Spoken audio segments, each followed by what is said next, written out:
Hello everybody, welcome to Unacademy. Ladies and gentleman, आप सभी का तहे दिल से स्वागत करता हूं मैं निखिल गोयल अपने सर्वेइंग के बहुत ही उम्दा लेक्चर में, जो जनरली मैं अपने पेड वाले स्टूडेंट को पढ़ाता हूं। जी हाँ, आप लोगों को वही कंटेंट, वही नॉलेज, वही लेक्चर और वही एनर्जी प्रोवाइड करने के लिए, सर्वेइंग इंजीनियरिंग की नॉलेज देने के लिए अनअकैडमी प्लेटफॉर्म पर बन चुका हूं।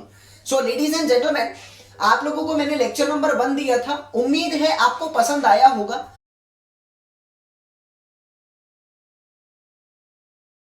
सो एक छोटी सी दरख्वास्त, ये सभी पढ़ने से पहले एक छोटी सी इंफॉर्मेशन आप लोगों के लाया हूं, जरा गौरपूर्वक सुनिएगा।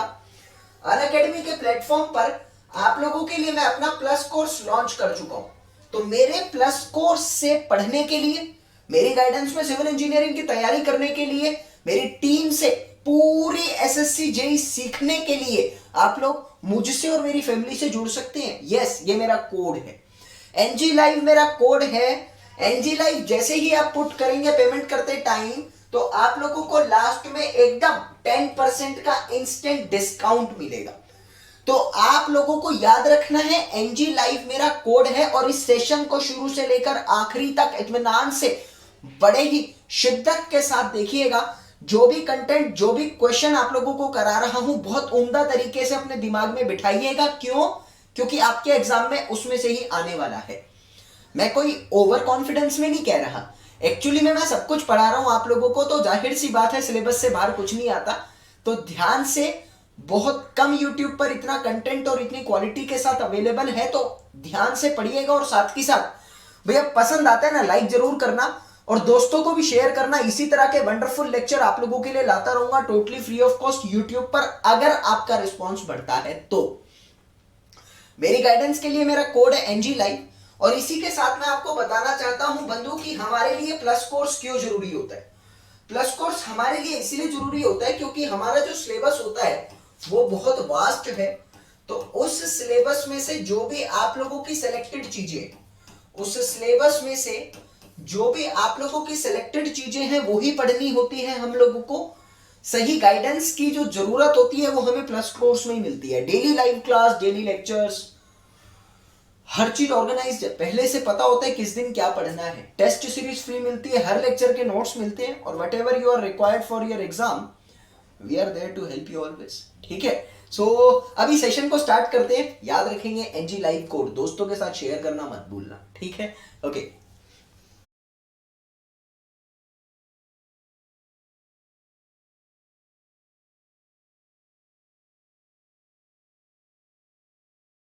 कॉम्पास सर्वे आज आप सभी को मैं कंप्लीट कराने वाला हूं। और कॉम्पास सर्वे से related ladies and gentleman practice question भी हम लोग करने वाले हैं। हर तरह का क्वेश्चन जो आप लोगों का कंपास सर्वे से इंपॉर्टेंट बनता है, वो सभी क्वेश्चन मैं आज आपके साथ डिस्कस करने वाला हूं। तो बनिएगा मेरे साथ। तो हमें क्या करना है, एक तो कंप्लीट करना है, दूसरा क्वेश्चन डिस्कस करने हैं। ठीक है, ओके। अभी मुझे थम्स अप करके तो नहीं, वैसे ही बताएंगे पोल पर कि आप लोगों को आवाज आ रही है कि नहीं आ रही। जल्दी से मुझे बताएंगे, आप लोगों को आवाज आ रही है कि नहीं आ रही मेरी।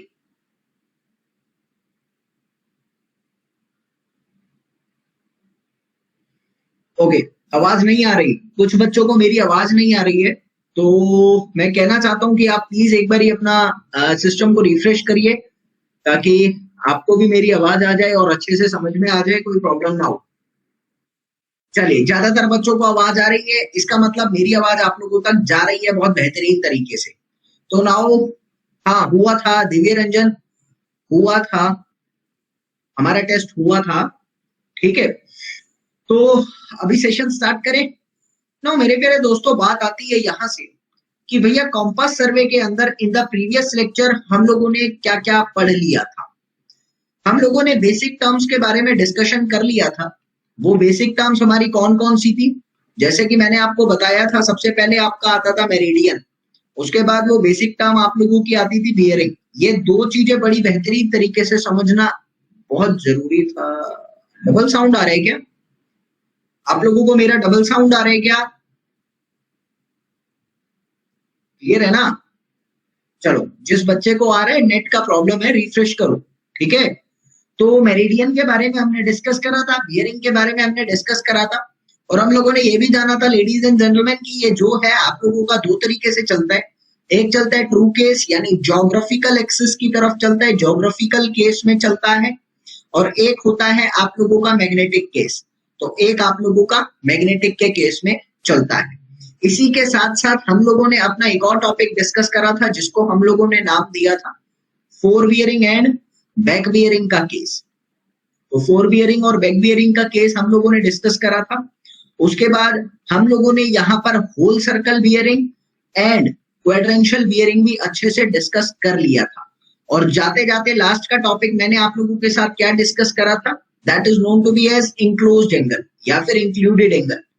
हम लोगों ने जाते जाते इंक्लूडेड एंगल का कंसेप्ट भी बहुत बेहतरीन तरीके से डिस्कस कर लिया था। गॉट इट है ना? सब कुछ सही है, कोई प्रॉब्लम तो नहीं है?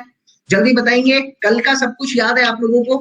तो आज मैं आपको ये पूरा एकदम चैप्टर जो है न्यूमेरिकल के साथ कंप्लीट करा दूंगा ताकि चीजें क्लियर रहेंगी आप लोगों को, ठीक है? और आज के जो क्वेश्चन लाऊंगा वो अच्छे लेवल के लाऊंगा, हर तरह के क्वेश्चन आप लोगों को करने हैं। नाउ लेडीज एंड जेंटलमैन, अभी सबसे पहले मेरे पास टॉपिक आता है यहाँ पर कि फोर बियरिंग और बैक बियरिंग को पढ़ने के बाद मेरी नजर में फोर बियरिंग और बैक बियरिंग का ही कंसेप्ट दोबारा से एक बार उठाऊंगा और मैं उसको क्वाड्रेंशियल बियरिंग सिस्टम में पढ़ूंगा। अभी तक हम लोगों ने जो फोर बियरिंग और बैक बियरिंग कल तक पढ़ी थी वो हम लोगों ने अपनी होल सर्कल बियरिंग के केस में पढ़ी थी। हम लोगों ने कल तक होल सर्कल बियरिंग के केस में अपनी फोर बियरिंग और बैक बियरिंग के कंसेप्ट को क्लियर किया था।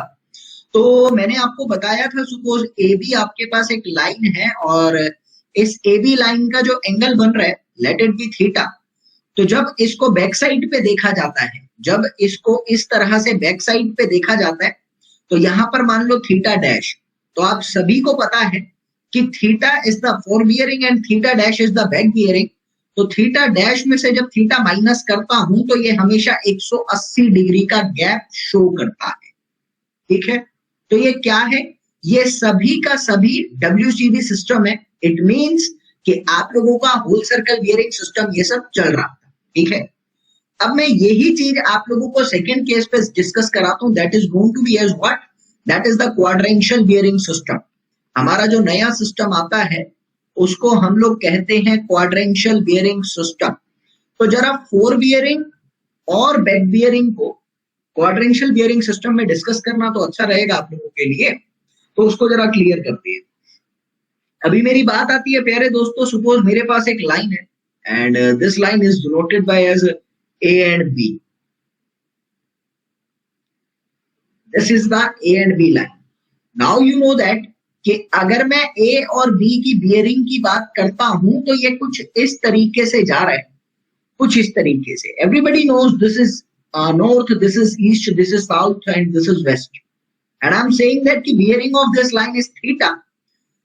So I can really say that here कि अगर इस लाइन का बियरिंग थीटा है तो फिर इस लाइन का यानी जो भी मेरे पास ये बी आ रहा है उसका बियरिंग कितना जाएगा? इसको मैंने कहा ये पीछे की तरफ ऐसे चल रहा है थीटा डैश। तो हम लोग लिख लेते हैं पहले, थीटा मेरा है four bearing and theta dash मेरा है बैक बियरिंग। ये चीज आप लोगों को प्रॉब्लम नहीं होनी चाहिए और जो मैं बताना चाहता हूँ उस पर गौर दीजिएगा। अगर आप अपनी थीटा को लिखना चाहते हैं in case of fore bearing system और quadrantal system, then I can say that fore bearing को आप लोग कैसे लिखेंगे? तो मैंने कहा fore bearing is equals to में जो भी हम लिखना चाहते हैं मैं उसको लिखूंगा एन थीटा ई। कोई डाउट तो नहीं है ना? Fore bearing of A B मैंने लिखा यहां से एन थीटा ई। अभी आप लोगों को यह भी समझ में आता है कि if you want to write back bearing of A B then it is said to be as what? It is said to be as what? Please tell me जल्दी से। क्वाड्रेंशियल सिस्टम में अगर बैक बियरिंग लिखना चाहता हूं तो मैं इसको लिखूंगा, देखो साउथ से स्टार्ट हो रहा है, वेस्ट की तरफ जा रहा है और ये जो भी थीटा आ रहा है ना, मुझे नहीं पता, जो भी थीटा आ रहा है मुझे उससे कुछ लेना देना नहीं होता। क्यों? क्योंकि लेडीज एंड जेंटलमैन आपको एक चीज तो पता है कि यहाँ क्वाड्रेंशियल बियरिंग सिस्टम के अंदर एंगल सिर्फ 0 से 90 डिग्री तक वेरी करता है। तो जब ये 0 से 90 डिग्री तक ही वेरी करेगा तो मैं फिर ये थीटा डैश तो ले ही नहीं सकता, ये तो बहुत बड़ा है। तो मुझे कुछ ऐसी वैल्यू लेनी है जो 0 से 90 के बीच लाई करेगी।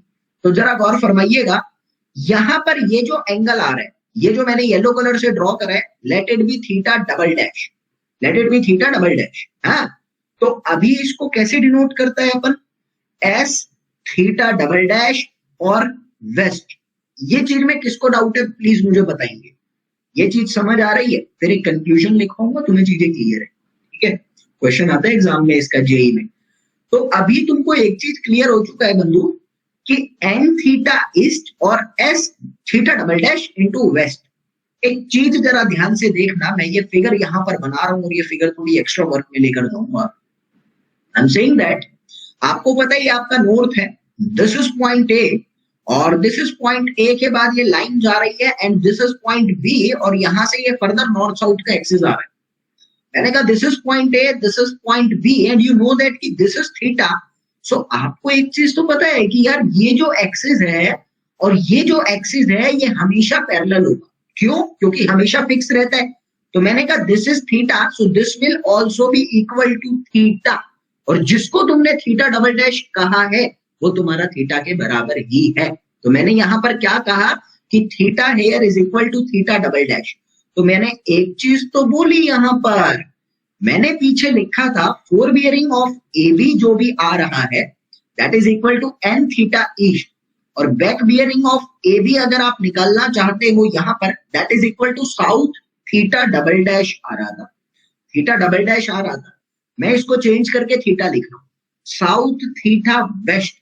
तो तुम लोगों को समझ तो आ चुका है यार कि आप लोग अगर कभी भी फोर बियरिंग को बैक बियरिंग में चेंज करना चाहते हैं तो मैं क्या लिखूंगा, लिख लो, नोट करके लिख लो, बहुत जरूरी बात है। To convert fore bearing into back bearing और vice versa, fore bearing into back bearing और वाइस वर्सा। फोर बियरिंग को बैक बियरिंग में चेंज करो या फिर बैक बियरिंग को फोर बियरिंग में चेंज करो। What you need to do, you need to replace north by south, replace north by south and east by west. So this is the general formula or general trick with the help of what you can change four bearing into back bearing. समझ आया कि नहीं आया? जल्दी thumbs up करो। Clear है? Basic सी चीज थी, इसमें कुछ ऐसा समझने का बहुत मोटा नहीं है, वो चीज आप लोगों को समझ आ चुकी है। अब मेरी बात को इसके बाद समझना प्यारे दोस्तों कि मैंने आप लोगों को कल पढ़ाया था ट्रू बियरिंग का केस, और मैंने आप लोगों को ये भी पढ़ाया था what is true bearing. True bearing is known to be as the clockwise angle of any line, clockwise angle of any line from north. किसी भी लाइन का नॉर्थ साउथ एक्सिस से कोई भी एंगल लेना, उस एंगल को आप लोग कहते हो that is known to be as the true bearing. ये नॉर्थ कौन सा? That north should be the geographical north. बराबर बात बोल रहे हैं हम यहाँ पर। तो अभी एक चीज क्लियर आती है, एक छोटा सा नोट करके लिख लो, कई बार ना एसएससी जेईई एग्जाम में पूछ लिया इसलिए बता रहा हूं। नोट करके ये लिखना है कि that true bearing is also known to be as a north. ये जो ट्रू बियरिंग होता है ना आप लोगों को, इसी को हम लोग एक और नाम देते हैं एजिमुथ। तो ये चीज आपको समझना है, इसी ट्रू बियरिंग को आप लोग एजिमुथ का नाम देते हैं। तो आगे एजिमुथ अगर लिखा आता है तो आप लोग कंफ्यूज मत होना, ठीक है ना? ओके, अभी छोटी सी बात और आती है इसके बाद, that is known to be as dip. अब डिप के कंसेप्ट को समझना, that is main thing. I am saying that ladies and gentleman, you are having one earth and everybody knows that, कि earth itself is acting as a bar magnet. Earth अपने आप में एक bar magnet की तरह act करता है, ये सबको पता है। अभी आपको पता है अगर ये बार मैग्नेट की तरह एक्ट कर रहा है तो इसकी जो मैग्नेटिक फील्ड जाने वाली है वो मैग्नेटिक फील्ड कैसे जाएगी? इसकी मैग्नेटिक फील्ड कुछ इस तरीके से जाती है, इसकी मैग्नेटिक फील्ड कुछ इस तरीके से जाती है आपकी, और यहां से भी कुछ इस तरीके से ही ये मैग्नेटिक फील्ड कुछ ऐसा ऐसा करके जाएगी। सो लेडीज एंड जेंटलमैन, आपको ये चीज तो समझ आ चुका है, मैंने कुछ नया नहीं बनाया, जो कि आप बचपन से पढ़ते आए हो वही मैंने आप लोगों को यहाँ पर बना के दे दिया। मैंने कहा ऊपर नॉर्थ है नीचे साउथ है तो कोई प्रॉब्लम नहीं है, आप लोगों को ये चीज समझ में आ रही है कि मैग्नेटिक फील्ड कुछ इस तरीके की जाती है। इसमें तो कोई प्रॉब्लम नहीं है, तो समझ आ रहा है ना। अब समझ रहा हूं what is dip. I am saying that dip is defined as the angle made by magnetic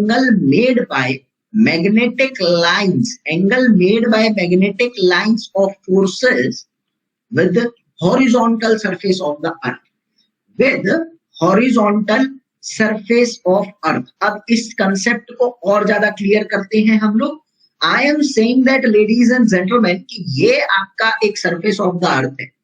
अभी सबको पता है, मैंने पहले ही सर्वे के लेक्चर में बताया था कि नॉर्थ वेस्ट ईस्ट वेस्ट ये सारी चीजें जो है ना ये हॉरिजॉन्टल प्लेन पे है। आप लोग एक चीज तो जानते हो, अगर आप अर्थ को सामने से देखते हो तो अर्थ आपको एक गोला आकार का दिखता है, लेकिन अगर आप अर्थ की ओरिजिनलिटी को देखते हो तो उस गोला आकार पे कोई भी पॉइंट ले लो, whether top whether side whether bottom whether कहीं, वो सारा का सारा पॉइंट आप कहते हो कि वो हॉरिजॉन्टली लाई कर रहे हैं, यानी अर्थ का सरफेस अपने आप में एक हॉरिजॉन्टल प्लेन आपको बताता है।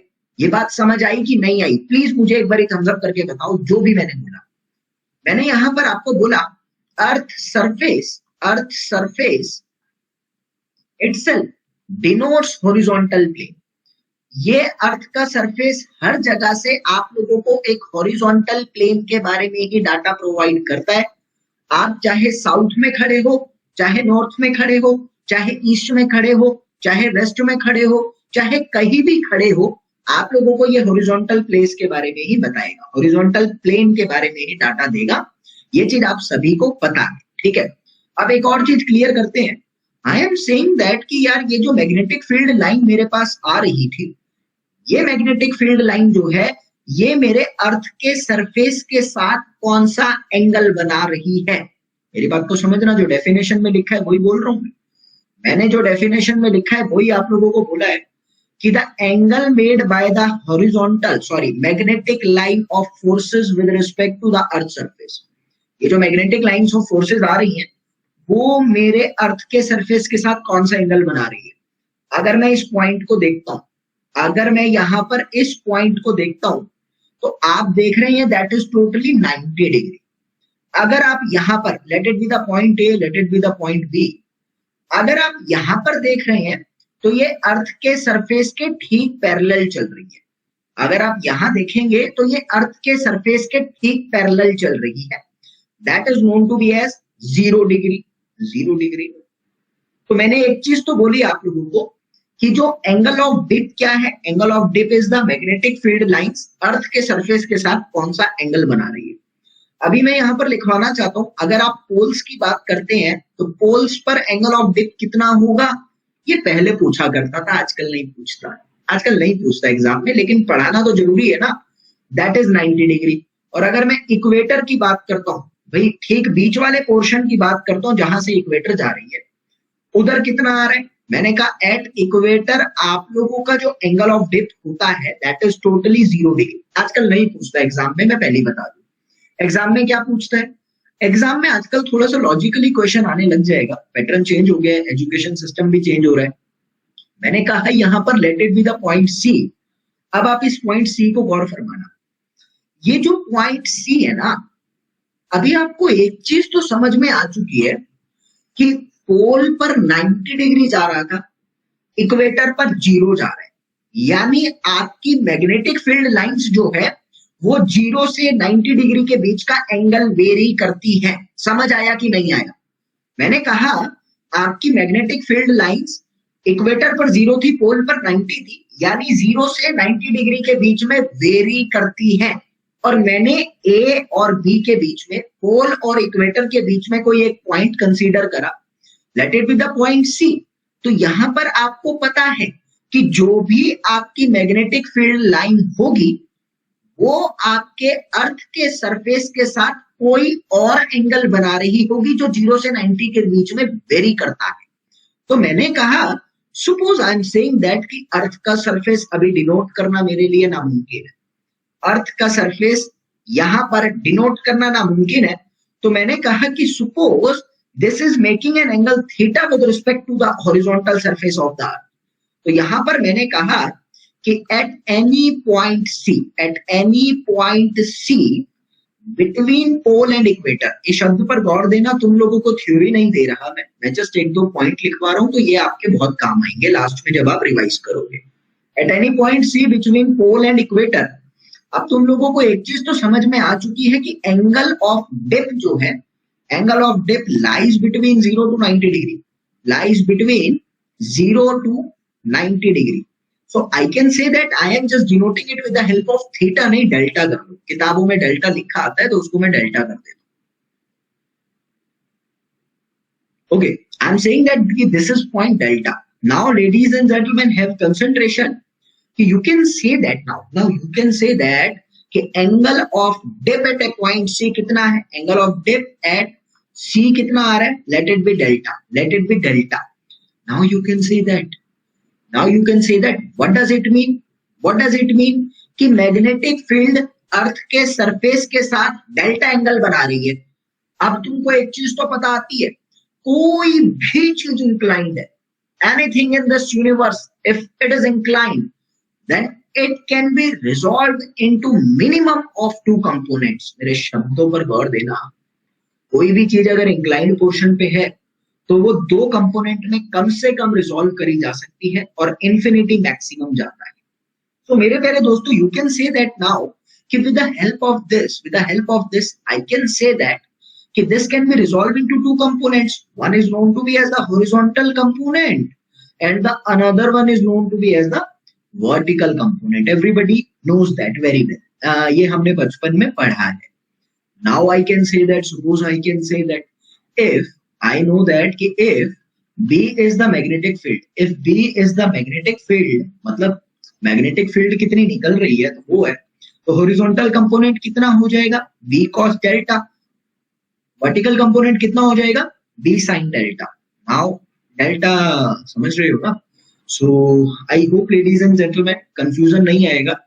हॉरिजॉन्टल कंपोनेंट और vertical component of the magnetic field आप लोग निकाल सकते हैं यहाँ पर, where H and V are known to be as the horizontal and vertical component of magnetic field। अभी तुम लोगों को ये कंसेप्ट समझ में आ गया? कोई प्रॉब्लम तो नहीं है? तुम लोगों को कोई भी क्वेश्चन आएगा, तुम लोग बेसिक वेक्टर की थ्योरम लगाओगे और इसको सॉल्व कर दोगे, तो प्रॉब्लम नहीं आना चाहिए किसी भी हालत में। सर डेल्टा डिक्लिनेशन एंगल है क्या? हाँ, डेल्टा अलग एंगल है, डिक्लिनेशन अलग एंगल है, सेम नहीं है। डेल्टा अलग चीज है, डिप है, डिक्लिनेशन अलग है, दोनों एंगल है, ठीक है। अब बात और क्लियर करते हैं, कुछ चीजें बता देता हूँ, इंपॉर्टेंट है आप लोगों के लिए ना, एग्जाम में कई बार आ जाती है। So I am saying that ladies and gentlemen, यहाँ पर आप लोगों के पास एक टर्म आता है that is known to be as isoclinic. Now what are the isoclinic terms? Isoclinic lines क्या होती है, अब मैं आपको बता देता हूँ। देखिए क्या होता है कि आपको पता है यहाँ पर लेडीज एंड जेंटलमैन कि आपके अर्थ के सरफेस के ऊपर there are various angle of dips. Earth के सरफेस के ऊपर बहुत सारे एंगल ऑफ डिप है, और आपको एक चीज और पता है कि मैग्नेट कभी भी सेम नहीं रहता, मैग्नेटिक एक्सिस चेंज होता रहता है, मैंने कल ही आपको बताया था।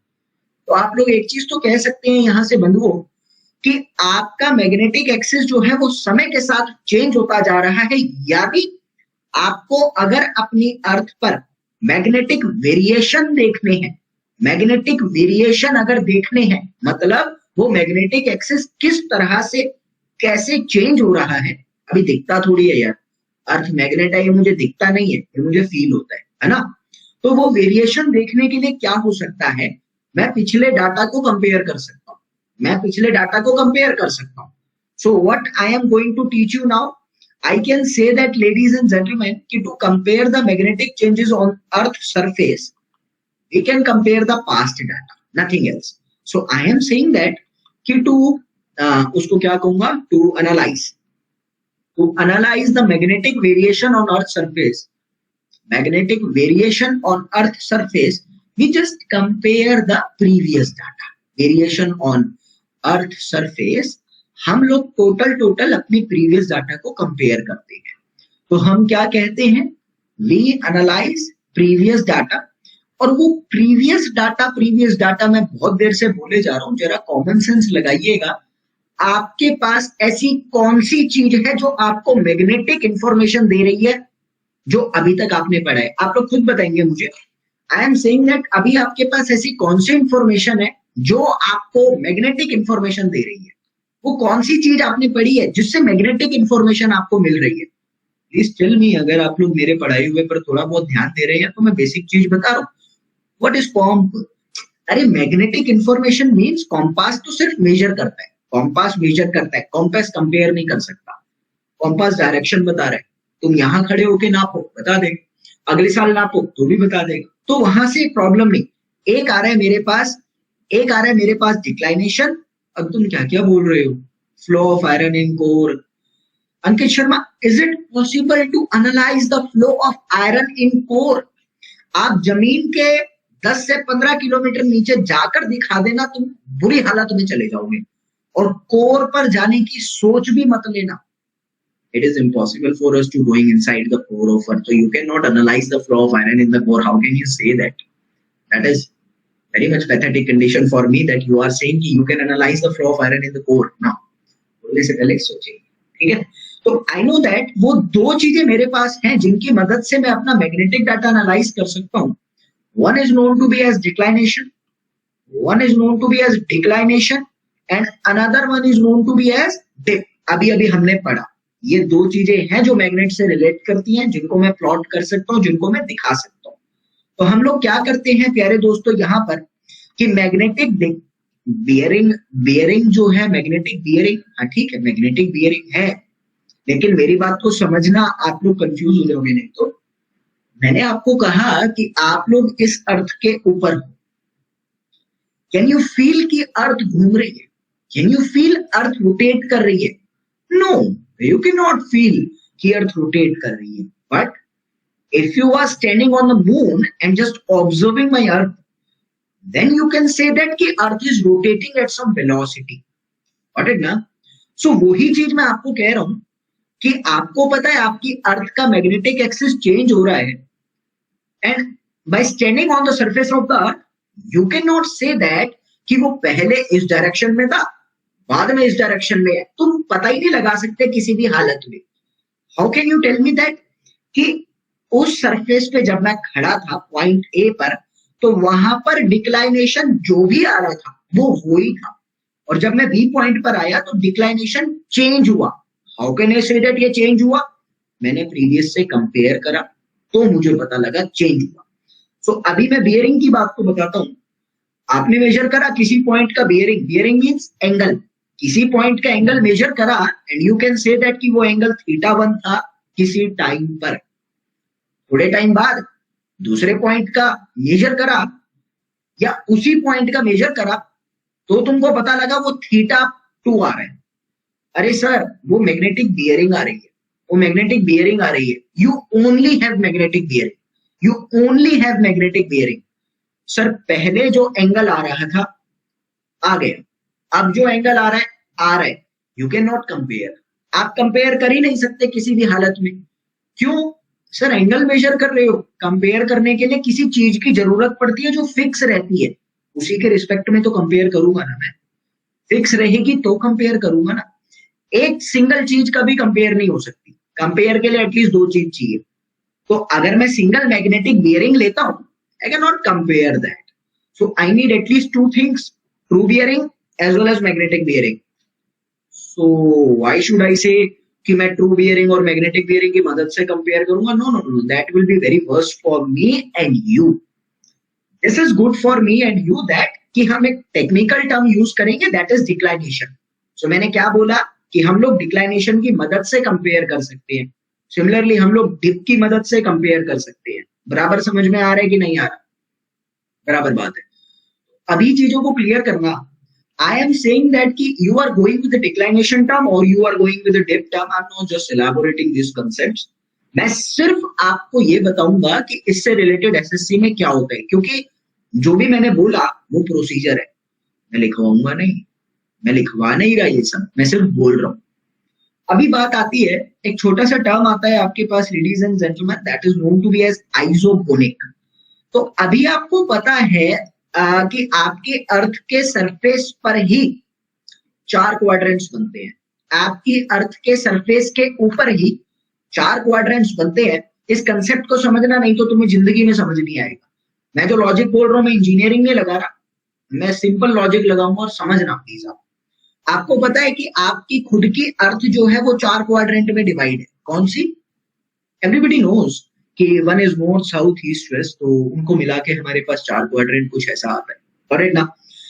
आई एम सेइंग कि सपोज आपके पास यहां पर जो एंगल ऑफ डिक्लाइनेशन आ रहा था, late it be the theta D, angle of declination, and this angle of declination will be same in the third quadrant as theta d. This angle of declination can act in this quadrant also as theta d, और यही angle of declination आप लोगों का इस quadrant में भी आ सकता है, थीटा डी।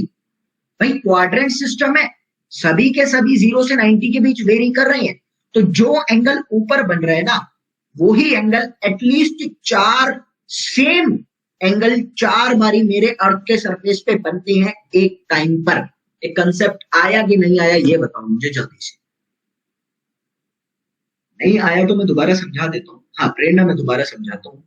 मैंने कहा अगर एक एंगल आपका एक क्वाड्रेंट में बनता है, late it B theta angle, तो वही सेम एंगल आपका फर्दर 4 क्वाड्रेंट्स में बन सकता है।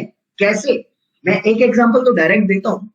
मैंने आपको कहा कि आपका यहां थीटा डी बना, तो साउथ और वेस्ट वाले प्लेन में भी सेम एंगल बनेगा, साउथ और वेस्ट वाले प्लेन में भी सेम एंगल बनेगा।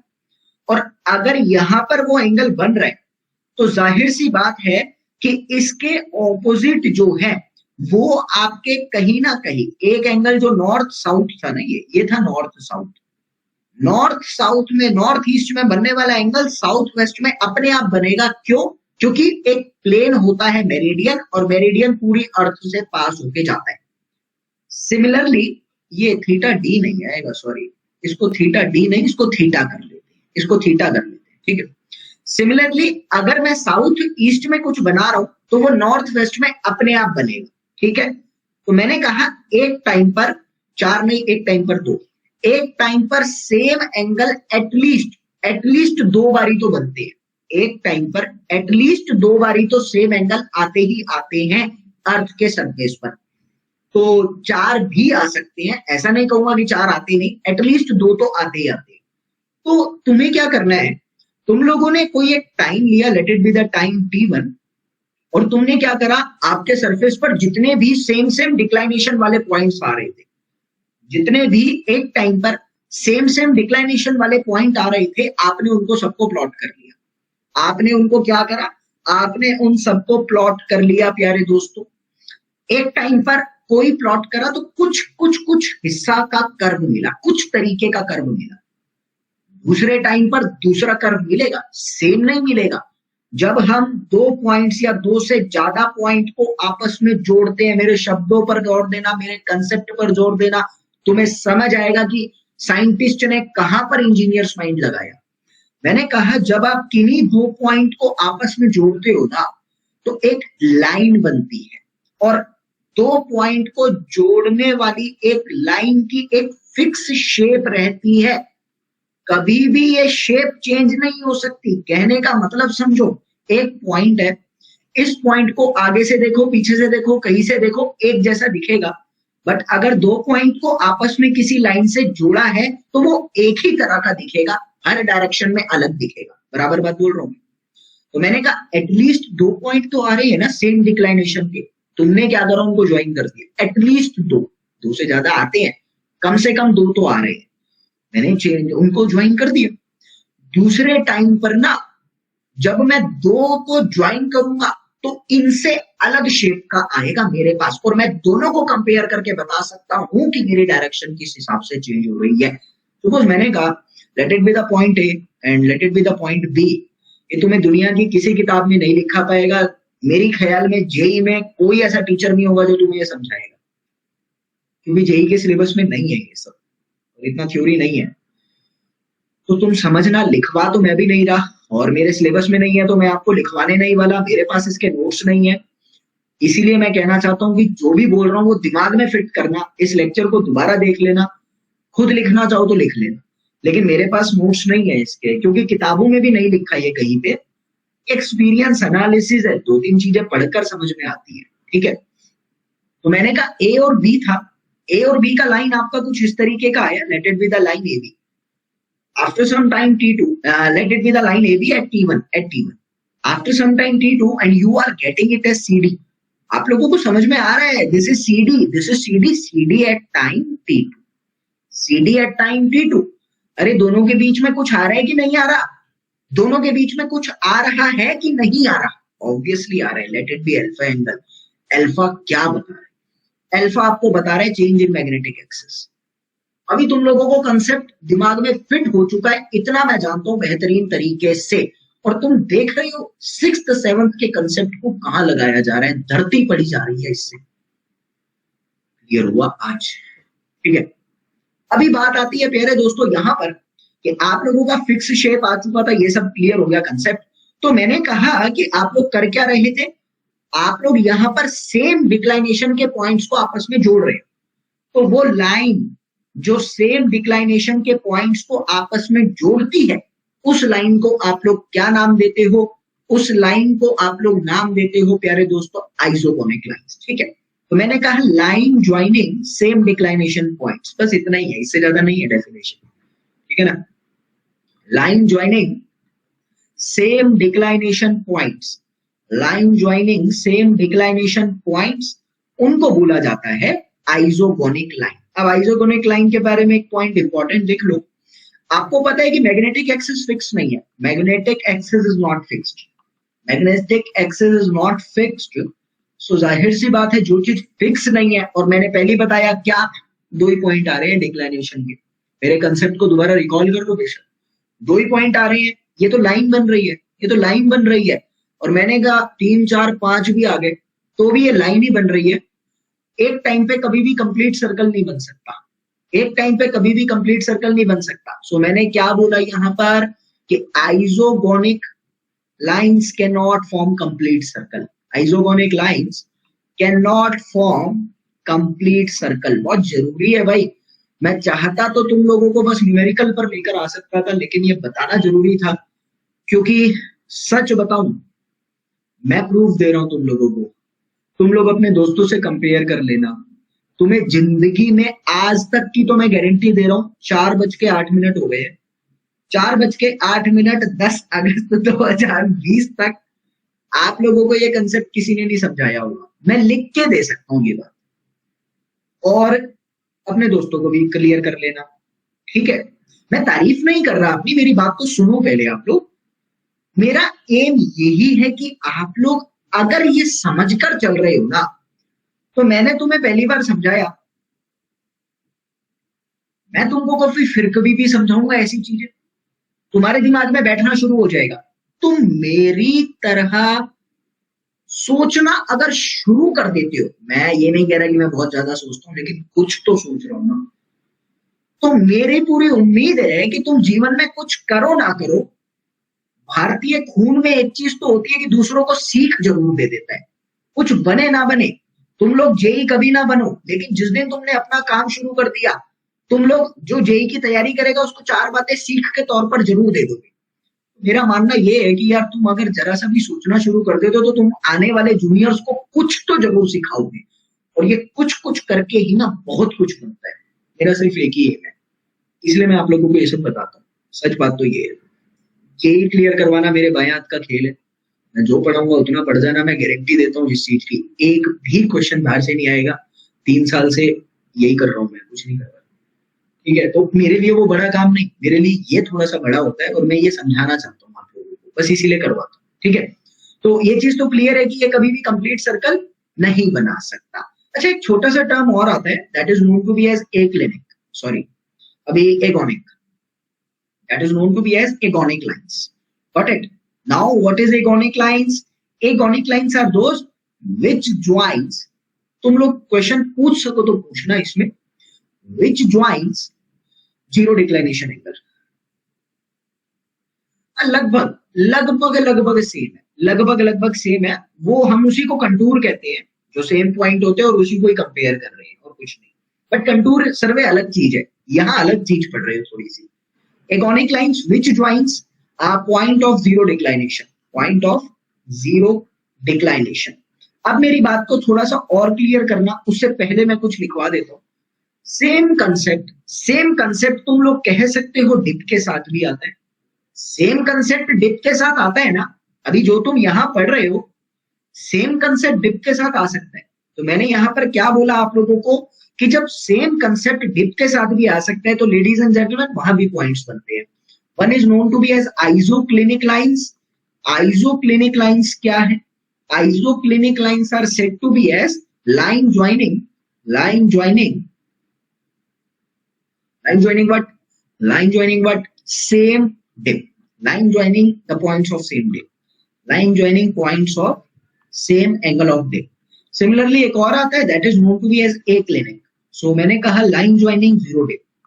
Line joining points of zero dip. ये चीज मुझे चाहिए। मानसी रोहिल्ला का कमेंट पढ़िएगा जरा सा और थोड़ा सा सोचने का प्रयास करिएगा, ये चीज मुझे चाहिए, पॉइंट्स ऑफ जीरो डिप। और मैं एक बात बताऊं, मेरी खुद की कंस्ट्रक्शन चलती है, जितना तुम जेई में सैलरी में लोगे ना उससे 2 गुना उससे 2.5 गुना मैं तुमको सैलरी दे सकता हूं अगर तुम अपने अंदर सोचने की शक्ति प्रोड्यूस करो।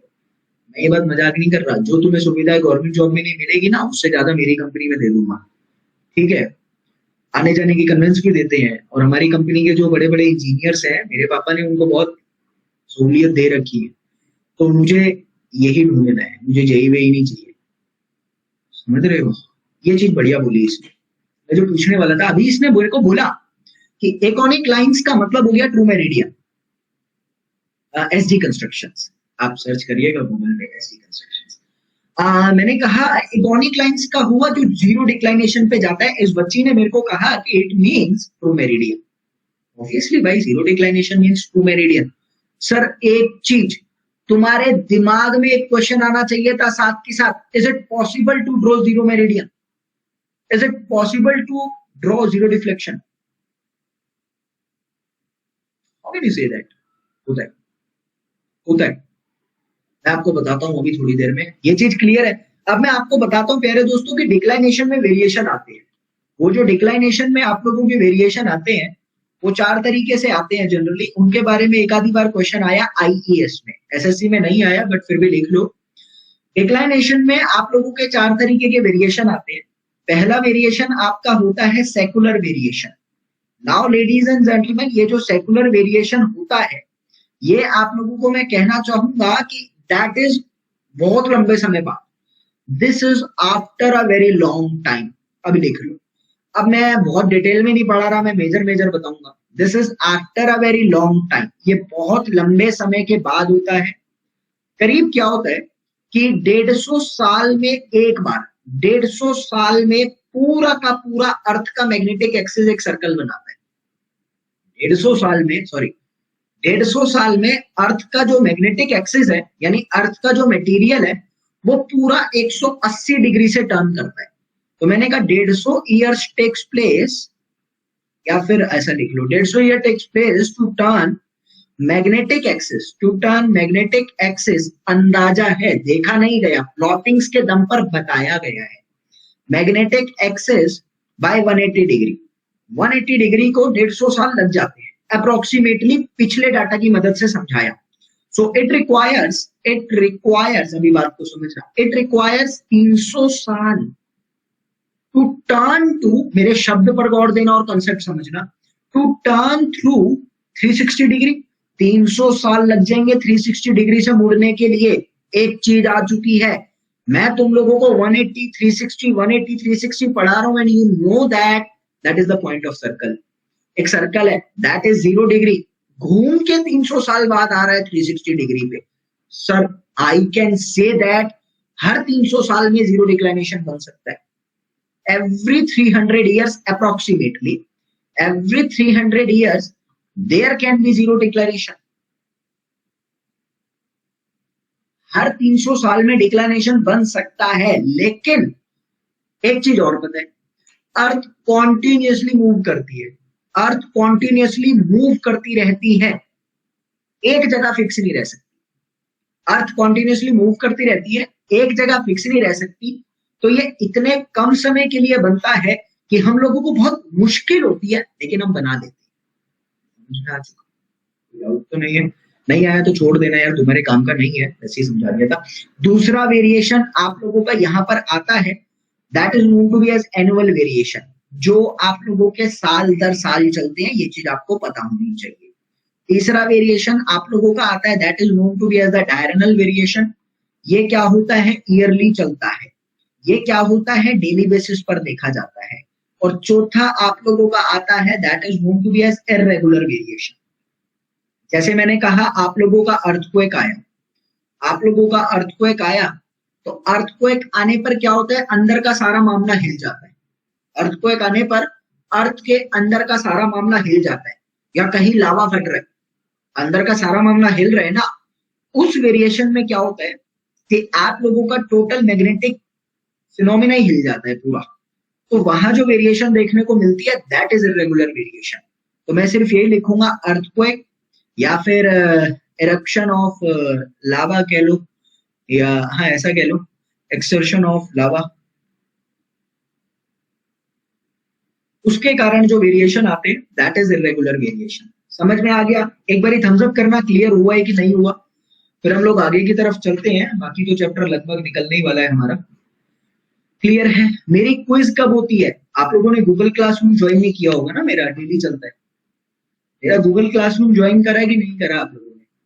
नहीं करा तो उसको ज्वाइन करो, अच्छा लगेगा। ठीक है, अब सुनना, अब मैं आप लोगों को डायरेक्ट क्वेश्चन करवा दूं, पहले हम टॉपिक देख लेते हैं एक आधी बार। जैसे मैं आपको थ्योरेटिकल टॉपिक बाद में कराता हूँ। थ्योरेटिकल, मेरा ये कॉन्टेक्ट नंबर है विकास, मुझे व्हाट्सएप कर देना, मैं आपको ज्वाइन करवा दूँ। ठीक है, ये मेरा कॉन्टेक्ट नंबर है। जिसको भी करना है, मेरा कॉन्टेक्ट नंबर है, मैं आप लोगों की मदद कर दूंगा। पहले क्वेश्चन कर ले क्या, फिर वो प्रिज्मेटिक और सर्वेयर कंपास है थ्योरी के, लास्ट में बता दूंगा। पहले क्वेश्चन कर लेते हैं थोड़े।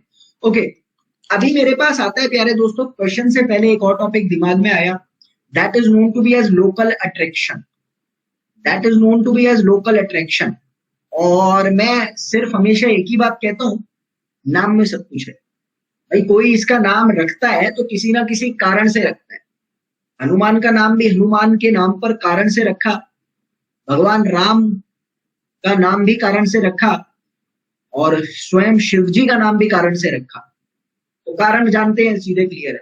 What do you mean by attraction? Attraction means खिंचाव। अट्रैक्शन मीन्स खिंचाव। लोकल मीन्स आसपास। लोकल इंस्पेक्टर हूं आपके एरिया का, लोकल डीएम। नहीं, डीएम लोकल नहीं होता, डीएम बहुत बड़ा होता है, लोकल इंस्पेक्टर। तो मतलब आसपास का, आसपास की चीजें होती है लोकल। और अट्रैक्शन मीन्स होता है क्या, खींचना। सर आपको पता है कि अट्रैक्शन बोले तो इस चैप्टर से रिलेटेड मैग्नेट आ रहा है, इस चैप्टर से रिलेटेड मैग्नेट आ रहा है। और मैग्नेट क्या काम कर रहा है, डायरेक्शन निकाल रहा है। मैग्नेट क्या काम कर रहा है, मैग्नेट डायरेक्शन निकाल रहा है। अगर मैग्नेट डायरेक्शन निकाल रहा है, इट मीन्स कि मैग्नेट को कोई अपनी तरफ खींचता है उस डायरेक्शन में, तो मैग्नेट डायरेक्शन निकालता है।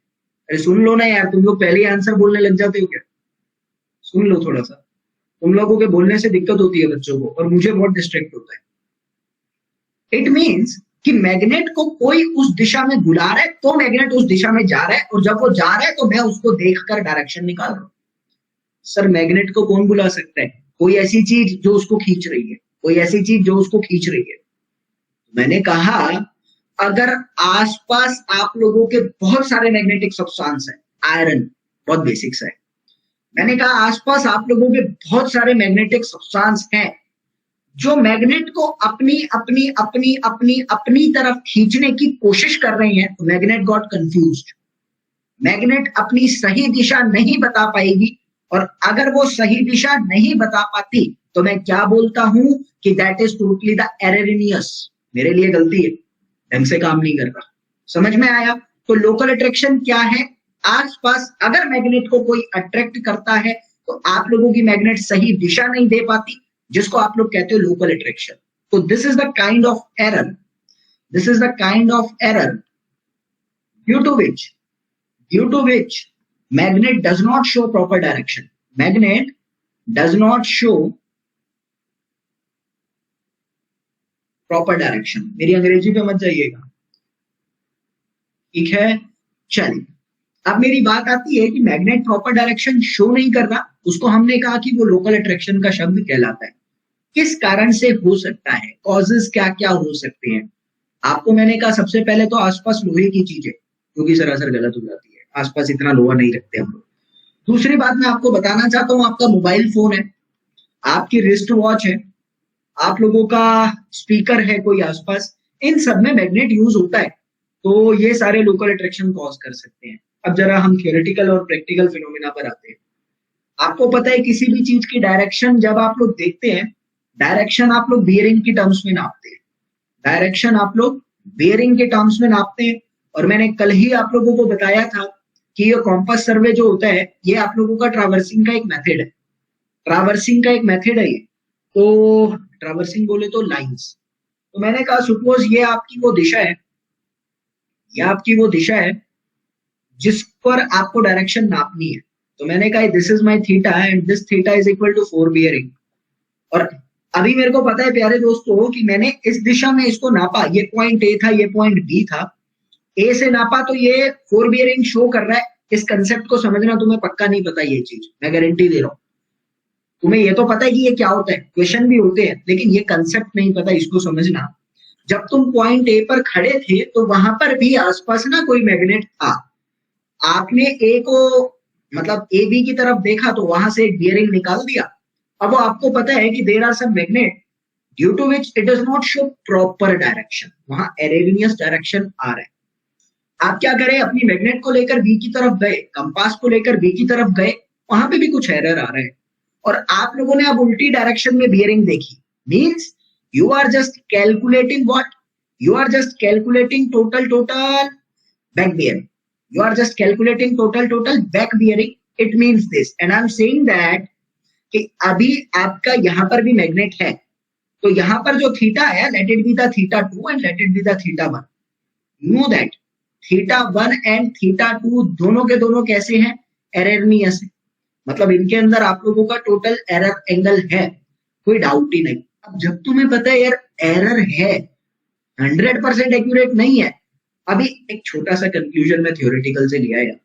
मैंने कहा जब ये 100% एक्यूरेट नहीं है ना, तो हमने कल ही पढ़ा था बैक बियरिंग और 4 बियरिंग के बीच का सम 180 होता है, तो यहाँ पर 180 नहीं होगा। बराबर बात बोल रहा हूं मैं। तो मैंने लिखा, अभी लिख लो एक चीज, in local attraction case, in local attraction back bearing minus 4 bearing that should not be equal to plus minus 180 degree. अब तुम में से बहुत बच्चे अपने मन में सोच रहे होंगे क्यों बना दिया सर, ये तो हमें पता था, ये तो हमें पता था। मैंने कब बोला नहीं पता था। अब सुन लो तुम्हें क्या नहीं पता था। आईईएस के पेपर में 2000 कौन सा था वो याद नहीं है, क्वेश्चन आया था भाई, आईईएस में क्वेश्चन आया था। क्या आया था कि जब हम लोग लोकल अट्रैक्शन की बात करते हैं तो लोकल बियरिंग मतलब 4 बियरिंग और बैक बियरिंग के टाइम पर इंस्ट्रूमेंट एक ही जगह से देखते हैं कि दूसरी जगह भी लेकर जाते हैं। एक क्वेश्चन आया था, इसलिए मैंने ये बताया कि इंस्ट्रूमेंट को 2 जगह से अलग अलग से देखा जाता है, ये चीज थी और कुछ नहीं। ठीक है, चलो अभी बात आती है प्यारे दोस्तों, यहाँ पर इस लोकल अट्रैक्शन से रिलेटेड बहुत क्वेश्चन आपके फंस जाते हैं, कई बार एग्जाम में वो प्रॉब्लम कर देते हैं। तो मैं एक एक करके सारी तरह के क्वेश्चन डिस्कस करता हूँ आप लोगों से, तो ज्यादा कंसेप्ट आप लोगों को क्लियर होने वाले। ओके, हाँ, सबसे पहले मेरे पास कुछ इस तरीके का क्वेश्चन आता है, एक एक क्वेश्चन पे गौर फरमाना ना, अच्छा लगेगा। पहला क्वेश्चन आप लोगों का कुछ इस तरीके का आता है, एक कंपास ट्रावर्स है आपके पास, वो ट्रावर्स जो है वो है PQRS T और फिर फर्दर P, यानी बंद हो रहा है, क्लोज हो रहा है, आपका पूरा P से शुरू होके P पे जा रहा है। तो आपको कह रहा है एंटी क्लॉकवाइज डायरेक्शन में चल रहा है और उसकी रीडिंग जो दे रखी है, ये आपको एक ट्रावर्स दे रखा है, आप लोगों को उस ट्रावर्स की रीडिंग गिवन है PQ QR RS ST और TT, ये गिवन है। 4 बियरिंग आप लोगों को यहाँ पर गिवन है प्यारे दोस्तों, दैट इज 149 डिग्री 50 मिनट, अगले में आपको गिवन है 78 डिग्री 53 मिनट, अगले में गिवन है 42 डिग्री 45 मिनट, उसके बाद आपको गिवन है 301 डिग्री 53 मिनट, और उसके बाद आप लोगों को गिवन है 212 डिग्री 17 मिनट। बैक बियरिंग आप लोगों को गिवन है कुछ इस तरीके का, ये क्वेश्चन में गिवन है आपको बोला गया है 255 43, फर्दर उसके बाद बैक बियरिंग 222 45, उसके बाद आ रहा है 124 53, फर्दर 32 डिग्री 02 मिनट। ये क्या है? ये है आप लोगों का फोर बियरिंग और ये है आप लोगों का बैक बियरिंग। ये डाटा आपको टेबल में गिवन है, क्वेश्चन में गिवन है। अब आपको बोला गया है determine correct bearings of the traverse line. एक क्वेश्चन आपको बोला गया है determine correct bearings of traverse line. तो सबसे पहले तो आप लोगों को दिमाग में यही आएगा कि इसका मतलब ये सारी गलत है। तभी तो कह रहे हैं कि ढंग से पूछो, मतलब सही बताओ, इसका मतलब ये गलत है। क्या सर एसीबी प्रद्युमन वाली बात कर रहे हो? सर मुझे लगता है वो सोया नहीं था। भैया अब समझ में आई, वो सारी रात का जागा हुआ था। तो मतलब क्वेश्चन पूछ रहे हैं सही बताओ, तो जाहिर सी बात है वो गलत है। मेरी बात को समझिएगा। तो अभी मेरी बात आती है यहां से प्यारे दोस्तों, सबसे पहले चेक करते हैं कि कौन सा गलत है कौन सा सही है। मैंने थोड़ी देर पहले ही आपको बताया। अच्छा कैलकुलेटर है तुम्हारे पास?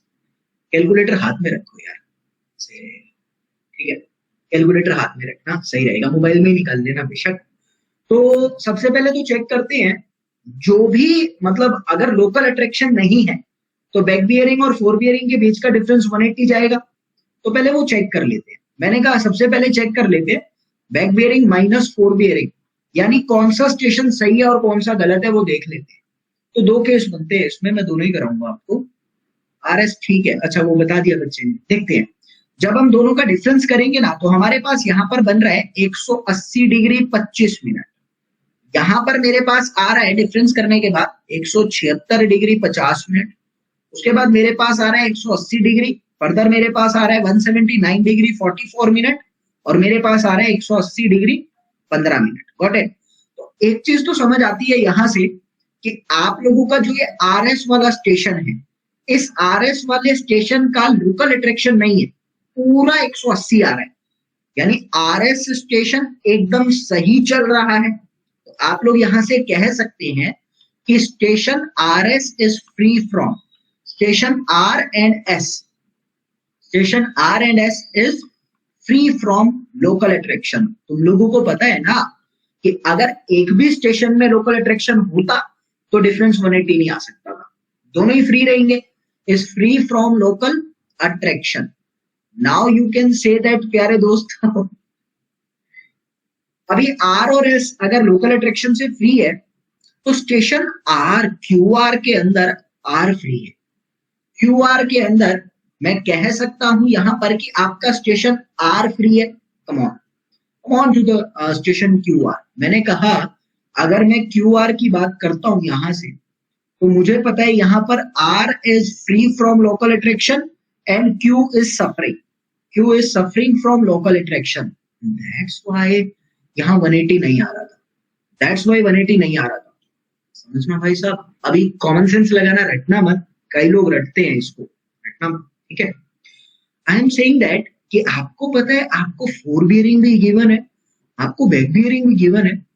तो अभी तुम क्यू आर को देख रहे हो और तुम्हें पता है आर एकदम सही है, तो चांस बनता है कि आपके आर से शुरुआत हो रही है, क्यू की तरफ जा रहा है, तो वो स्टेशन सही है। ये है स्टेशन क्यू, ये है स्टेशन आर। तो मैंने कहा R is free from local attraction, it means कि आर से नापी गई हर बियरिंग एकदम करेक्ट है। आर से नापी गई हर बियरिंग एकदम करेक्ट है। I know that I can say that back bearing of Q R is correct. Back bearing of Q R जो है वो करेक्ट जाने वाली है। एक भी स्टेप समझना है तो पूछिएगा, ठीक है। मैंने कहा कि ये करेक्ट है, तो कितनी गिवन थी मुझे क्यू आर की बैक बियरिंग? That is 255 43। ये मुझे क्वेश्चन में गिवन था 255 डिग्री और 43 मिनट।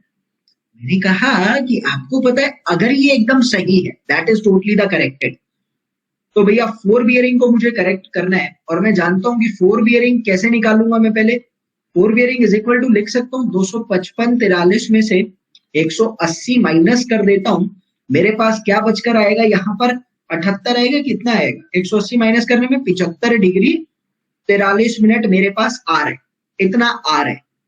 ये क्या है, ये करेक्टेड है, ये करेक्टेड है, ये सही वाली है। और गिवन क्या है आपको, फोर बियरिंग जो दी हुई है वो कितनी है, आपको गिवन फोर बियरिंग यहां से दे रखी है 78 डिग्री 53 मिनट।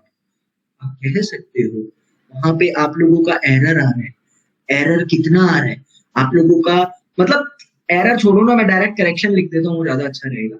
आप लोगों को यहाँ पर करेक्शन करने की जरूरत है। कितनी करेक्शन करोगे, जो भी गिवन है उसको घटाओगे ना, जो भी गिवन है आपको माइनस करना पड़ेगा, जो भी गिवन है आपको माइनस करना पड़ेगा। तो मैंने कहा करेक्शन करनी पड़ेगी कितने की, मेरे पास 3 डिग्री 10 मिनट की करेक्शन मुझे यहां पर करनी पड़ेगी। एक सेंटेंस लिख देता हूं, क्लियर रहेगा। Station Q requires correction of -3 degree 10 minute, यही ना, बराबर बात है। अब तुम्हें एक चीज समझ आ चुकी है कि तुमने वहां पर उसमें करेक्शन करी स्टेशन क्यू में -3 डिग्री की और 10 मिनट की, तो स्टेशन क्यू में तो करेक्शन जा रही है, स्टेशन क्यू में आप लोगों की करेक्शन जा रही है। अब क्यू से क्या स्टार्ट हो रहा है, क्यू से स्टार्ट हो रहा था मेरा क्यू आर और क्यू पी। अब मैं क्या कहूंगा, now come to the QP station, now come to QP station. QP था कि पीक्यू था, पीक्यू था। मैंने कहा come to the PQ station, और तुम लोगों को समझ में आ चुका है कि आपके पहले क्यू से नाप रहा हूं पी की तरफ, तो मैंने कहा बैक बियरिंग ऑफ कितना गिवन है, बैक बियरिंग ऑफ पीक्यू आपको गिवन है 330 डिग्री 15 मिनट। तो तुम्हें एक चीज तो पता है कि करेक्टेड नहीं है ये, करेक्टेड बैक बियरिंग कितनी होगी, आपको करेक्शन लगानी पड़ेगी। 330 डिग्री 15 मिनट में से 3 डिग्री 10 मिनट माइनस करोगे तो आपके पास आएगा 327 डिग्री 5 मिनट। ये है आपकी करेक्टेड बियरिंग, ये है आपकी corrected back bearing of PQ. तो फोर बियरिंग आप लोग निकाल सकते हैं, तो फोर बियरिंग कितनी हो जाएगी, 327 डिग्री 15 मिनट में से 180 डिग्री माइनस करूंगा, कितना आएगा जल्दी बताओ, जल्दी बताएंगे कितना आएगा।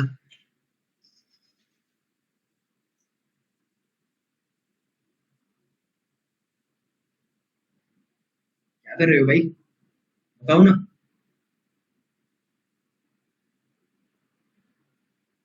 147 डिग्री 15 मिनट, 147 डिग्री 15 मिनट आ गया। अब तुम्हें गिवन कितना है, मुझे पता है given fore bearing of P Q given है, given fore bearing of P Q कितना है, मुझे ये गिवन है 149 डिग्री 50 मिनट। तो एक चीज तो पता है कि वहां भी करेक्शन करनी पड़ेगी, ये करेक्शन करनी पड़ेगी, कितनी कितनी करेक्शन करोगे सर, रिक्वायर्ड है 147 15, गिवन है 149 50, तो आप जानते हो कि 2 डिग्री 35 मिनट की करेक्शन जाएगी ना, 2 डिग्री 45 मिनट की करेक्शन जाएगी नेगेटिव में, कम करना पड़ेगा। तुम्हें एक चीज समझ आ चुकी है, station Q requires, sorry station P requires correction of -2 degree 43 minute, इसमें इतनी करेक्शन की जरूरत आ रही है। Now you can say that 35 है कि 45 है, 15 आ रहा है, 50 में से 15 के 35 है, ठीक है, इसको कर लेते हैं चेंज, 35, ठीक है। Now you can say that अभी पी से क्या स्टार्ट हो रहा था, मेरे पास पी से स्टार्ट हो रहा था टीपी, तो come to the station TP, now come to the station TP. आप यहां से डायरेक्ट करोगे, बैक बियरिंग ऑफ टीपी कितना गिवन है मेरे को, that is given to me as total कितना गिवन है 29 डिग्री 17 मिनट, ये गिवन है, that is incorrect. So corrected back bearing कितनी हो जाएगी, corrected back bearing of TP कितना हो जाएगा, माइनस करेक्शन अप्लाई कर दूं ना, 29 डिग्री 17 मिनट में से 2 डिग्री 35 मिनट माइनस कर दूं, when I will solve it and I will get it as what, जल्दी मुझे बताएंगे। सर कुछ डाटा में कंफ्यूजन हुई है क्या, ये 32 2 गिवन है, हाँ वही कह रहा हूं मैं, 32 2 गिवन है, ये क्वेश्चन में ही दे रखा है, देख लेते हैं। 32 डिग्री ये क्वेश्चन में ही गिवन है और 2 मिनट, और 32 डिग्री 2 मिनट में से अभी मैं ये माइनस करने वाला हूं, तो क्या बचेगा मेरे पास, जल्दी मुझे बताएंगे। 29 डिग्री 17 मिनट करेक्टेड आ चुकी है। अभी तुमको पता है जब ये 180 से कम होता है तो फोर बियरिंग कैसे निकालूंगा मैं, फोर बियरिंग ऑफ टीपी कैसे निकालने वाला हूं मैं यहाँ पर, मैंने कहा 29 डिग्री 17 मिनट में 180 डिग्री प्लस कर दूंगा। I will be going to add it. I will get it as what? 212 degree 17 minute. 212 degree 17 minute, it is the corrected forebearing of this. Now come to the station ST. अभी मैंने कौन कौन सा station ठीक कर लिया? मैंने PQ ठीक कर लिया, मैंने QR कर लिया, मैंने TP कर लिया। Now come to the ST station. Now 27 आ रहे। क्या 27 कैसे आ सकता है? Surajpal, by the way Surajpal, मैंने आपका गिफ्ट आपको भेज दिया था, चेक करा कि नहीं? आपका गिफ्ट मैंने आपको भेज दिया था BMC के लेक्चर, चेक कर लीजिएगा प्लीज। ठीक है, दोबारा आ रहा है मेरे पास तो 20। अरे अरे अरे अरे अरे, ठीक ठीक ठीक ठीक। आपको ये कितना आ जाएगा सॉल्व करने के बाद? 209 डिग्री 17 मिनट। ठीक है, बट आपको पता है कि that is what come to the point. किस पे आना चाहूंगा अब मैं, जल्दी से मुझे बताएंगे प्यारे दोस्त। ये आप लोगों का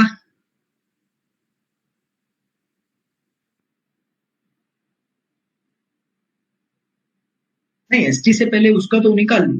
गिवन फोर बियरिंग कितना है? गिवन फोर बियरिंग आप लोगों का 212 डिग्री 17 मिनट है। सो करेक्शन की जरूरत पड़ेगी ना टी पर, करेक्शन की जरूरत पड़ेगी टी पर। कितनी कितनी करेक्शन की जरूरत पड़ेगी? 3 डिग्री की। मैंने कहा -3 डिग्री की करेक्शन की आपको जरूरत पड़ रही है total. Now come to the station ST. अब आप लोग एसटी पर आएंगे। सो अभी आपको पता है कि बैक बियरिंग ऑफ एसटी कितना है, टीएस आपको कितना गिवन है, दैट इज 124 डिग्री 53 मिनट। और यहाँ करेक्टेड कितना हो जाएगा? अभी आपका करेक्टेड कितना हो जाएगा? इसमें से 3 डिग्री हटा देता हूँ, इसमें से 3 हटा दूंगा तो 180 डिग्री 53 मिनट। क्या कर रहा हूं, क्या कर रहा हूं मैं? अब समझेंगे जल्दी से। मैंने क्या करा बतानुपाल, फोर बियरिंग ऑफ टीपी निकाला। फोर बियरिंग ऑफ टीपी को मैंने निकाला, that is totally the corrected four bearing. ये क्या है? ये करेक्टेड फोर बियरिंग है। अभी आप क्या कर रहे हैं? ओरिजिनल फोर बियरिंग कितनी दे रखी थी? 212 की दे रखी थी।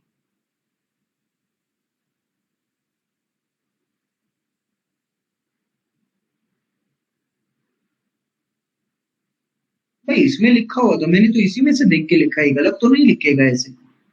आप खुद सॉल्व करेंगे एक बार ही। 62 में से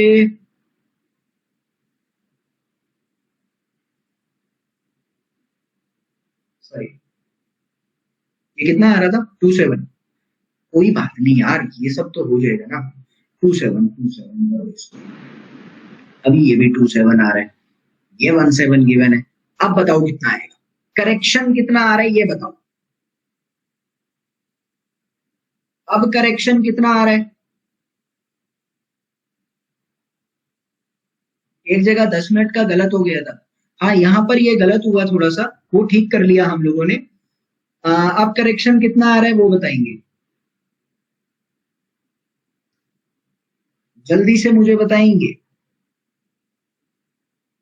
212 17 में से 209 27 माइनस करना है, 3 10 आ रहा है। ठीक है, इतना करेक्शन आपको करना है। तो अभी आपको पता लगा कि बैक बियरिंग इतना है, तो 3 10 का मतलब ये 43 कर दूं,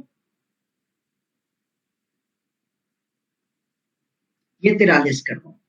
ठीक है, चल अब ठीक है। अब करेक्टेड एसटी आ चुका है। करेक्टेड एसटी का मतलब क्या हुआ यहां से प्यारे दोस्त? 180 प्लस कर देता हूं तो मेरे पास फोर बियरिंग आ जाएगा। फोर बियरिंग ऑफ एसटी कितना आ जाएगा? 124 121 43 प्लस 121 43 प्लस 180 डिग्री। जल्दी सॉल्व करना और बताना कितना आ रहा है। 301 43 मिनट, ये ठीक है। और गिवन फोर बियरिंग कितना है ऑफ एसटी? कितना आ रहा था? Given fore bearing of ST कितना आ रहा था? 301 डिग्री 53 मिनट आ रहा था। कुछ ना कुछ क्वेश्चन में गलती हुई है, कुछ ना कुछ क्वेश्चन में गलती हुई है।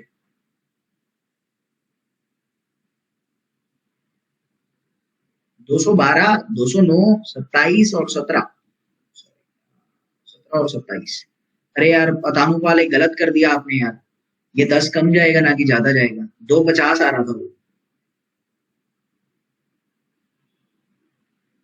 चलिए अभी ये कितना आ रहा है, -2 डिग्री 50 मिनट, ये आ रहा है ना, 2 डिग्री 50 मिनट आ रहा है। अब इसको सॉल्व कर लेते हैं, कोई प्रॉब्लम नहीं है अभी तो, ठीक है 53 में से गया तो 3 आ जाएगा, और 2 डिग्री तो 122 3 आ रहा है, ठीक है।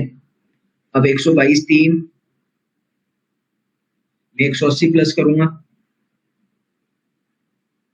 302 3 आ रहा है, 302 3 में से कुछ करूंगा तो कुछ ना कुछ क्वेश्चन में गलती हुई है, कुछ ना कुछ डाटा इधर उधर हुआ है क्वेश्चन का, कुछ ना कुछ डाटा इधर उधर हुआ है क्वेश्चन का, या तो हो सकता है कि डाटा ही गलत हो।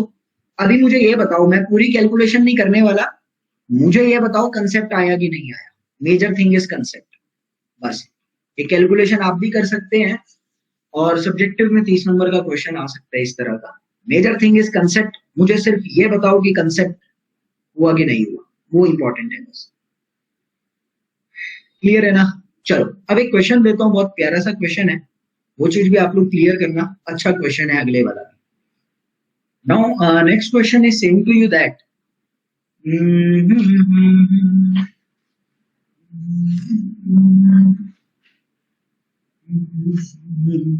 हाँ, width of a river is required to be determined, ये लिख लो, इंपॉर्टेंट है, और पहली बार इस तरह का क्वेश्चन देखोगे तो। width of a river is required to be determined, width of a required is required determined which is flowing from, is required flowing from east to west। आपको बोला गया है आपकी एक रिवर है वो ईस्ट से वेस्ट की तरफ फ्लो कर रही है, ठीक है। आगे आपको बोला गया है यहाँ पर on southern bank, on southern bank, on south side P and Q are selected, P and Q are selected such that distance between P and Q is 60 degree, आपको गिवन है। Distance between P and Q जो है वो 60 metre का है, ये given है। और आपको ये चीज भी बोली गई है यहाँ पर, there is pole on north around, there is pole on north side and and bearing from P to pole, bearing from P and Q to pole is, मतलब पोल तक की बेयरिंग P और Q से आप लोगों को गिवन कितनी है, आप लोगों को ये गिवन है प्यारे दोस्तों 35 डिग्री एंड 339 डिग्री। अब आपको बोला गया कि विड्थ ऑफ द रिवर आपको निकालनी है, ये आप लोगों का क्वेश्चन है। दोबारा पढ़ते हैं। सर एसएससी जेई में ऐसा क्वेश्चन शॉर्ट में पूछेगा क्या, मींस ऐसे टाइप का, हाँ शॉर्ट में पूछ लेता है, मतलब बहुत बहुत माइन्यूट सा आता है, वो कर लो तुम लोग। मेजर थिंग इज कंसेप्ट, जैसे फोर बियरिंग और बैक बियरिंग का आता है। कल की क्लास तो मिस है, कल तो छुट्टी है, परसों की क्लास में मैं करा दूंगा, ठीक है, डोंट वरी अबाउट दैट। अभी इस चीज को क्लियर करना यहाँ से, आपको क्वेश्चन बड़ा बेहतरीन है, समझ में आएगा ही नहीं जल्दी से, मैं कराऊंगा तो आ जाएगा। Width of the river is required, east से वेस्ट की तरफ एक रिवर बह रही है, और साउथ में, रिवर के साउथ में 2 पॉइंट लिए आपने, उन दोनों पॉइंट के बीच का डिस्टेंस जो है 60 मीटर है, और नॉर्थ में एक पोल है, और जब उन पॉइंट से पोल तक की बियरिंग नापी गई, what is bearing, bearing is angle from north, ठीक है ना। बियरिंग नापी गई तो वो 35 और 339 आ रही है, आपको विड्थ ऑफ द रिवर निकालना है। Okay, let me do this question. Suppose this is your river, this is your river. Now ladies and gentlemen, you are considering 2 points here, and I'm saying that river is flowing from this to this, this is east, this is west, this is north and this is south. You are considering one point, let it be the point P, pole हो गया ना, pole pole pole, let it be the P dash। यहाँ पर एक point आया P, यहाँ पर एक पॉइंट आया Q, साउदर्न साइड पे 2 पॉइंट माने, दोनों के बीच का डिस्टेंस कितना है, 60 मीटर। ओ भाई साहब अंकित यादव, क्या बात है, लेकिन अफसोस के साथ आंसर दे देते। नहीं नहीं, अच्छा करा वैसे, आपने ट्राई करा, इसका मतलब कंसेप्ट दिमाग में आ रहा है। मैं करवा दूं या आप लोग ट्राई करना चाहोगे, सब आप लोग ट्राई करना चाहोगे या मैं करवा दूं?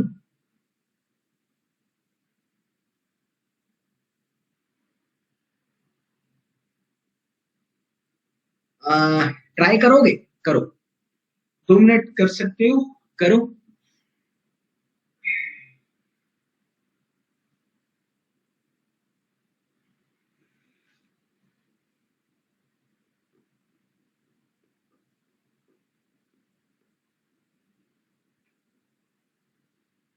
लोकल अट्रैक्शन का क्वेश्चन एक बार दिखा दो, ट्राई करेंगे बाद में। कौन से वाला यार?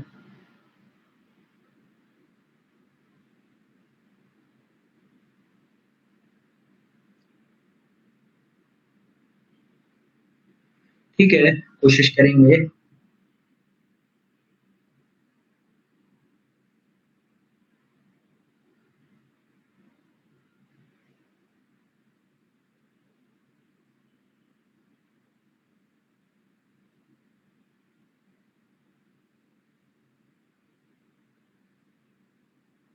दिखा दूंगा, पहले ये ट्राई करूंगा।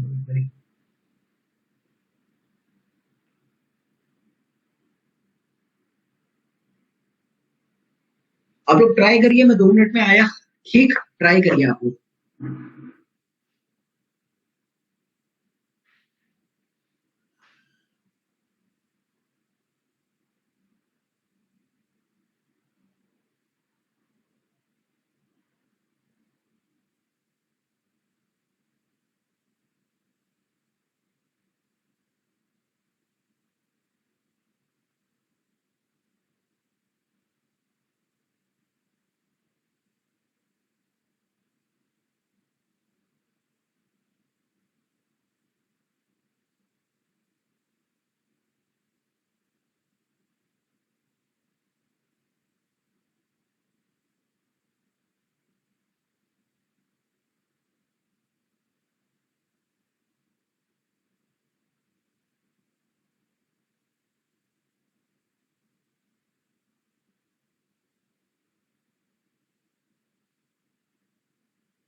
हुआ नहीं क्या?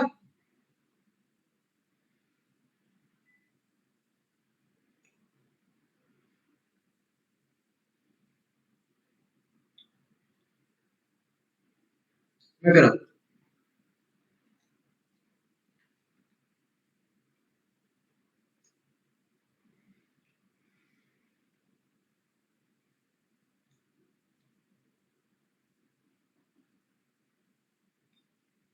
मैं करा दूं, क्या कर रहे हो? अरे, पॉसिबल ही नहीं है।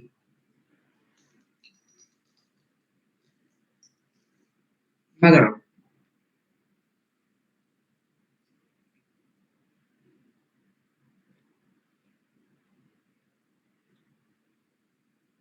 बराबर। अब आप लोगों को बोला गया है कि P से P डैश तक की जो बियरिंग जा रही है, that is 35 degree. Got it? और Q से फर्दर उसकी, Q से उसकी जो जा रही है, that is what? That is totally 339 degree. Got it? तो अभी एक चीज तो समझ में आ चुकी है कि ये कितना होता है। मैंने कहा इसको नाम मैंने दे लिया। ये एंगल अगर 35 है तो ये एंगल कितना हो गया? मैंने कहा एंगल मेरे पास P डैश, P और Q, ये मेरे पास बचेगा 90 minus 35 degree, that is 55 degree. Got it? आगे की मैं बात करना चाहूँ यहां से, तो मेरे पास एक और एंगल आ रहा है यहां से, P डैश, Q और P। वो कितना आएगा? Sir you can say that now, आप इस पूरे 339 में से अगर 3 क्वाड्रेंट्स के एंगल को माइनस कर दो तो ये वाला एंगल बचेगा सर। मैंने कहा 339 डिग्री में से 270 डिग्री माइनस कर देता हूँ, तो मेरे पास कितना बच रहा है यहाँ पर, जल्दी मुझे बताएंगे। 69, आई थिंक सो, 69 डिग्री। हाँ, ये चीज समझ आ रहा है कि नहीं आ रहा? इतना समझ आया कि नहीं आया? इतना आ गया। अब तुम लोगों को एक छोटी सी चीज पता है, एक टर्म आती है that is known to be a sine rule. एक छोटा सा रूल होता है जिसको हम लोग कहते हैं साइन रूल।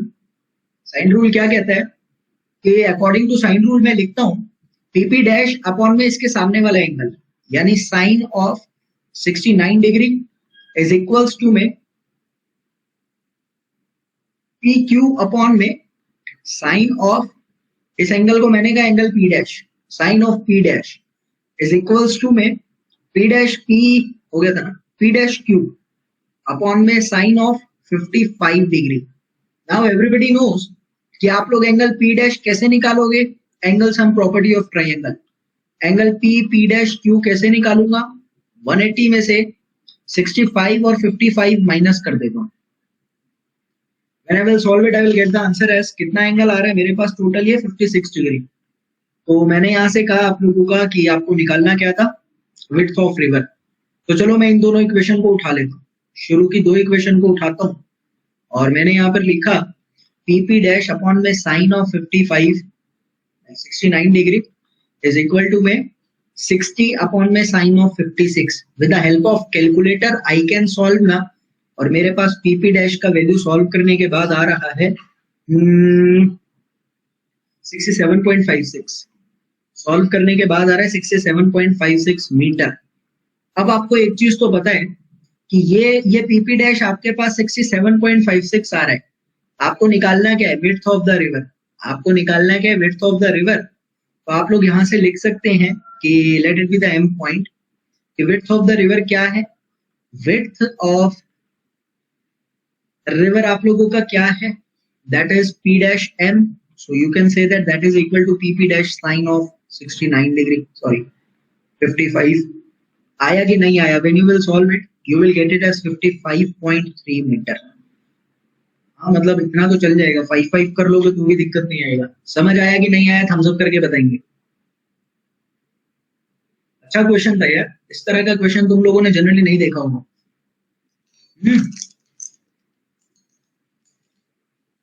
ओके, अभी और कराता हूं, एक क्वेश्चन और करते हैं, कंपास सर्वे का नया तरीका। बात आती है प्यारे दोस्तों, अभी तक का जो क्वेश्चन आपने करा उसमें एक स्टेशन लोकल अट्रैक्शन से फ्री था, लेकिन अभी एक ऐसा क्वेश्चन है जिसमें कोई भी स्टेशन लोकल अट्रैक्शन से फ्री नहीं है। तो हम क्या करते हैं, उसमें भी देखते हैं हम लोग, क्वेश्चन आता है। तो क्वेश्चन में आपको बोला गया, डाटा ही गिवन है, पूरा लिख ही देता हूं, A B B C C D D E और ई ए, ये 5 साइड आप लोगों को गिवन। फोर बेयरिंग आपको गिवन है 190 डिग्री 30 मिनट, आगे आपको गिवन है 73 डिग्री 30 मिनट, आगे आपको सीडी का गिवन है 36 डिग्री 45 मिनट, आगे आपको गिवन है 234 डिग्री। एक क्वेश्चन भी मेरे पास थोड़ा अधूरा सा है बट कंसेप्ट समझिएगा, 234 डिग्री 15 मिनट। और बैक बेयरिंग आप लोगों को गिवन है 17 degree 250 degree 30 minute. Back bearing आगे की गिवन है 101 मिनट, 1 मिनट का सबर करिएगा,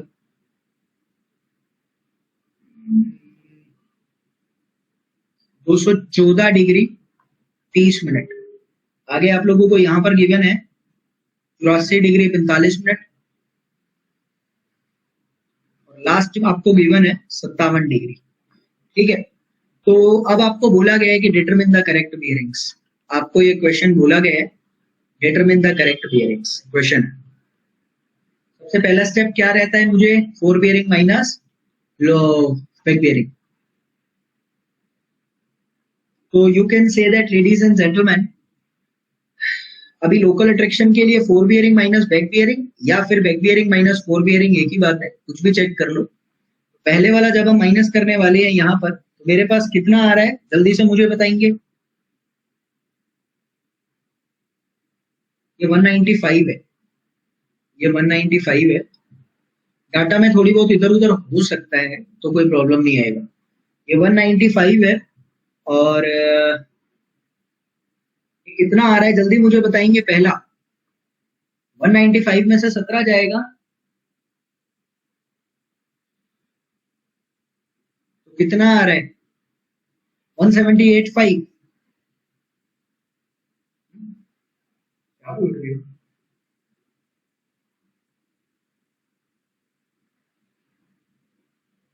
ठीक है, 178 डिग्री 30 मिनट, ठीक है।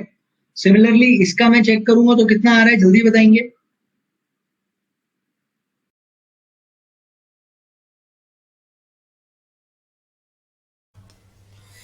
उम्मीद मेरे प्यारे दोस्तों आपने सर्वेइंग का इंजीनियरिंग बहुत फन के साथ कंटेंट को गैदर किया होगा।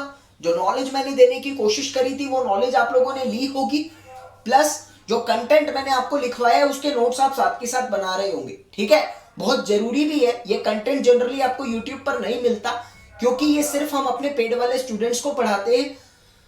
तो समझिएगा जो मैं आप लोगों को कहना चाह रहा हूं, बहुत जरूरी कंटेंट है। इसी तरह की नॉलेज के लिए मुझसे बने रहिए, मेरे यूट्यूब चैनल पर सब्सक्राइब कर लो आज ही। वीडियो को पसंद आए तो लाइक जरूर करना।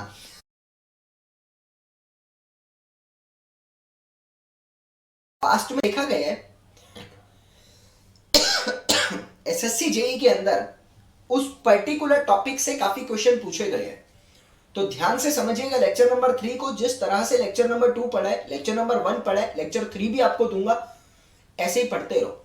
और इसी के साथ छोटी सी चीज और, मैंने आपको बताया था ना ये मेरा कोड है एनजी लाइफ, तो याद रखिएगा अगर मुझसे आप मेरे प्लस कोर्स में जुड़ना चाहते हैं, पर्सनली मुझसे सिविल इंजीनियरिंग की तैयारी करना चाहते हैं, तो ये मेरा कोड है NG life. By using this code आपको 10% का डिस्काउंट भी मिलता है ओवरऑल कॉस्ट पर, और आप डायरेक्टली मुझसे जुड़ जाते हो। ठीक है, तो काफी कुछ आप लोगों को मिलता है यहाँ पर। अभी के लिए thank you for continuously watching me. जय हिंद, जय भारत। हंसते रहो, मुस्कुराते रहो, सेवा करते रहो और मेवा पाते रहो, पढ़ते रहो। कहने का मतलब ये है। तो पेपर का लेवल टफ हो गया भैया, तैयारी भी जोरों शोरों से कर लो, एग्जाम टाइम चल रहे हैं, एग्जाम आने भी वाले हैं। कंसेप्ट को इसी तरह मेरे साथ बनकर क्लियर करते रहो और लाइक करते रहो वीडियो को, क्योंकि मुझे लाइक पसंद आते हैं और मुझे पता भी लगता है कि आप लोगों को किस तरह की नॉलेज मिल रही है, पसंद आ रहा है कि नहीं आ रहा, ताकि हम भी उसी हिसाब से अपने लेक्चर आप लोगों तक डिलीवर करते रहे। तो ये बहुत जरूरी होता है।